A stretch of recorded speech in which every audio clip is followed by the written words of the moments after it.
আজকে আমরা ঢাকা যমুনা ফিউচার পার্কে রোমান ভাইয়ের সাথে দেখা করতে গেলাম। আর আমরা কি কি করলাম আপনারা এই মিনি ব্লগটি দেখলেই বুঝতে পারবেন। তো আপনারা ব্লগটি দেখতে থাকেন। আসসালামু আলাইকুম গাইস, আশা করি সকলেই ভালো আছেন। আজকে আমরা ঢাকা যমুনা ফিউচার পার্ক কিছু সেলিব্রিটিদের সঙ্গে দেখা করার জন্য যাচ্ছি। আর আমার সাথে যারা আছে এরা হচ্ছে আমার ফুফাতো ভাই।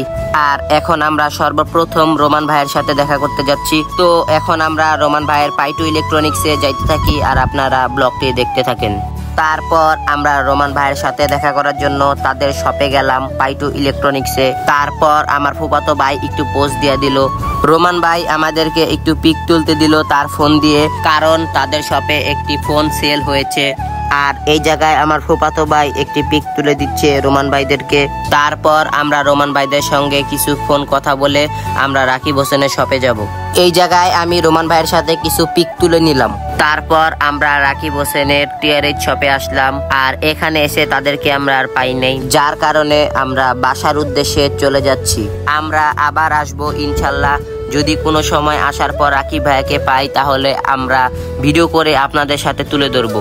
আর আজকের মতো আমাদের মিনি ব্লগটি ছিল এই পর্যন্তই। যদি আমাদের মিনি ব্লগটি ভালো লেগে থাকে তাহলে আমাদের চ্যানেলটি সাবস্ক্রাইব করবেন এবং পাশে থাকবেন। আল্লাহ হাফেজ।